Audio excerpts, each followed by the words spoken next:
മഹാലക്ഷ്മി സീരിയലിൻ്റെ latest episode റിവ്യൂയിലേക്ക് എല്ലാ കൂട്ടുകാർക്കും സ്വാഗതം.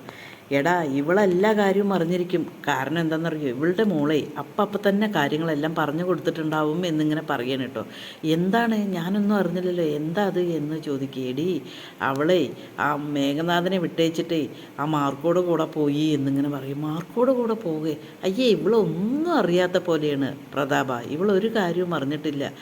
ഞാൻ അറിഞ്ഞിട്ടില്ല എങ്കിൽ പറഞ്ഞു കൊടുക്കുമോനെ അത് എന്നിങ്ങനെ പറയണം കേട്ടോ.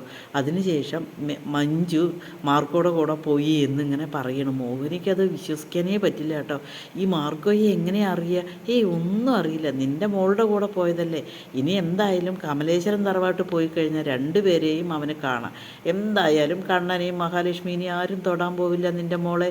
എന്തായാലും നിനക്ക് സന്തോഷമായില്ലേ എന്നിങ്ങനെ ചോദിക്കുകയാണ് കേട്ടോ.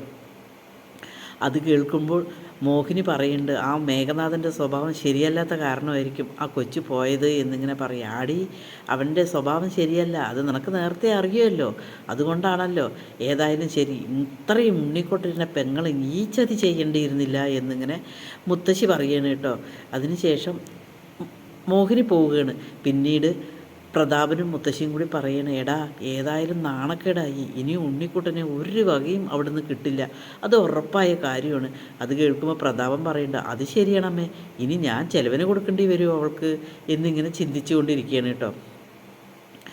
അതേസമയം മഹാലക്ഷ്മി കണ്ണനും ഇങ്ങനെ മാർക്കോയെ വിളിച്ചുകൊണ്ടിങ്ങനെ നിൽക്കുകയായിരിക്കും കേട്ടോ. പക്ഷെ കിട്ടുന്നേ ഇല്ല, മാർക്കോയുടെ ഫോണ് കിട്ടുന്നേ ഇല്ല. പിന്നീട് കാണിക്കുന്നത് നമ്മുടെ മേഘനാഥൻ ഇങ്ങനെ ദേഷ്യത്തോടു കൂടി പോവുകയാണ്. മാനസിയെ വരാൻ പറഞ്ഞിട്ടുണ്ടാകും. മാനസിയോട് ഇങ്ങനെ പറയും, എടി നീ കാരണമാണ് എൻ്റെ ഭാര്യ വേറൊരുത്തൻ്റെ കൂടെ പോയത്, ആ മാർക്കോടെ കൂടെ, എല്ലാം നീയാണ് ഇതിന് കാരണം എന്നിങ്ങനെ പറയണം കേട്ടോ. ഞാനെന്ത് കാരണം? ആ മാർക്കോ അന്ന് കംപ്ലീറ്റ് ഫോട്ടോ എടുത്തതെല്ലാം അവളുടെ ഫോണിലേക്ക് അയച്ചു, അതാണ് അവളുടെ കാരണം. അതിന് ഞാൻ ആ മാർക്കോയെ അന്നാണല്ലോ കണ്ടിരിക്കുന്നത്, പക്ഷെ നീ വിളിച്ചിട്ടാണല്ലോ ഞാൻ വന്നത്, അതുകൊണ്ടാണല്ലോ ഈ പ്രശ്നങ്ങളെല്ലാം ഉണ്ടാക്കിയത്, നീ ഒറ്റ ഒരുത്തിയാണ് എന്നിങ്ങനെ പറയാണ്. അത് കേൾക്കുമ്പോൾ മാനസ പറയുന്നുണ്ട്, ഞാൻ നിങ്ങളുടെ കല്യാണത്തിലും നിങ്ങളുടെ കാര്യത്തിലും ഇടപെടണം എന്നുണ്ടെങ്കിൽ കല്യാണത്തിന് മുൻപ് എനിക്ക് പറ്റുമായിരുന്നു, പക്ഷേ അത് ഞാൻ ചെയ്തില്ലല്ലോ, അതുകൊണ്ട് ഞാൻ അതിന് മെനക്കെടില്ല എന്ന് പറയും.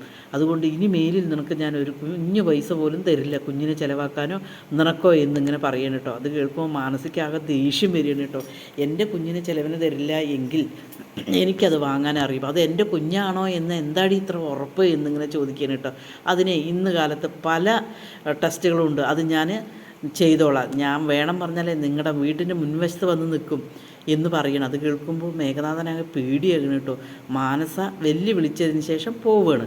പിന്നീട് കാണിക്കുന്നത് മാർക്കോ കമലേശ്വരത്ത് ഫൈനാൻസിലേക്ക് പോവുകയാണ് കേട്ടോ.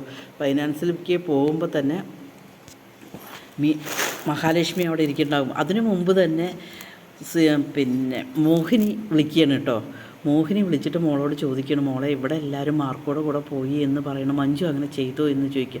അമ്മേ, മാർക്കോടെ കൂടെ പോയി എന്നാണ് അവർ വിശ്വസിച്ചിരിക്കുന്നത്, അത് അങ്ങനെ തന്നെ ഇരുന്നോട്ടെ, എന്നാലും മഞ്ജു അത്രയും ബുദ്ധിമോശം ചെയ്തല്ലോ എന്നിങ്ങനെ ചോദിക്കണം. അറിയില്ല, അവൾക്ക് മേഘൻ്റെ കൂടെ ഇരിക്കാൻ പറ്റില്ലെങ്കിൽ ഇവിടെ വന്നു കഴിഞ്ഞാൽ ഞങ്ങൾ നല്ലൊരു ബന്ധം അവൾക്ക് ശരിയാക്കി കൊടുക്കും, പക്ഷേ അവൾ ആ സാഗറിൻ്റെ കൂടെ പോയിരിക്കുകയാണ്, അമ്മ ഇനി ഇത് ആരോടും പറയണ്ട എന്ന് പറയണം കേട്ടോ. അതിനുശേഷം മാർക്കോ വന്നിട്ട് പറയണം, എന്തായാലും ഞാൻ അവിടെ എത്തുമ്പോഴേക്കും എന്തായി മാർക്കോ എന്ന് പേരും ചോദിക്കണം കേട്ടോ. ഞാൻ അവിടെ എത്തുമ്പോഴേക്കും അവരുടെ രജിസ്റ്റർ മാരേജ് കഴിഞ്ഞു എന്നിങ്ങനെ പറയണം. അത് കേൾക്കുമ്പോൾ മഹാലക്ഷ്മിയും കണ്ണനും ആകെ ഒരു പറഞ്ഞറിയിക്കാൻ പറ്റാത്ത അത്രയും ദേഷ്യം വരികയാണ് മാർക്കോയോട്.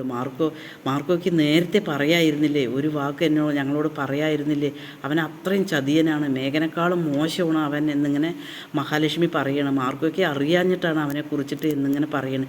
ഇന്നാണല്ലോ മേഘനാഥൻ്റെ അവിടെ നിന്ന് മഞ്ജു വന്നത്, എത്രയും പെട്ടെന്ന് അവർക്ക് കല്യാണം കഴിക്കണം എന്നായിരുന്നു. ഞാൻ ഇങ്ങോട്ട് വന്നിട്ട് തിരിച്ചു പോകുമ്പോൾ കണ്ണൻ സാറും മഹാലക്ഷ്മി മേഡം ഉണ്ടാവും എന്ന് കരുതിയിട്ട് മഞ്ജുവും കൂടി മുൻകൈ എടുത്തിട്ടാണ് പെട്ടെന്ന് തന്നെ റേഷ് വിവാഹം കഴിച്ചത് എന്ന് മാർക്കോ പറയണം കേട്ടോ. പക്ഷെ അവർക്കിതൊന്നും കേട്ട് നിൽക്കാൻ പറ്റില്ല.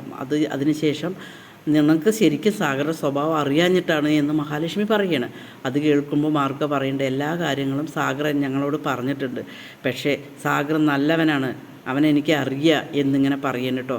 നിങ്ങളുടെ സ്വത്തും മുതലും ഒന്നും അവൻ ആഗ്രഹിക്കുന്നില്ല. അവൻ മഞ്ജുവിനെ എന്തെങ്കിലും പണിയെടുത്ത് നോക്കിക്കോളും എന്നാണ് പറഞ്ഞിരിക്കുന്നത് എന്ന് പറയും. അത് കേൾക്കുമ്പോൾ കണ്ണൻ പറയും, ഒരിക്കലും അവർ രണ്ടുപേരും ഇങ്ങോട്ടേക്ക് വരരുത് എന്നിങ്ങനെ പറയണം. അത് ശരി, ഞാൻ ഏറ്റു. കാരണം അവരിനി എന്തെങ്കിലും ചെയ്തു കഴിഞ്ഞാൽ ഞാനാണ് അവൻ്റെ കാര്യങ്ങൾ നോക്കുന്നത് എന്ന് പറഞ്ഞ് മാർക്കോ വിഷമത്തോട് കൂടിയിട്ട് അവിടെ നിന്ന് ഇറങ്ങിപ്പോവാണ് കേട്ടോ.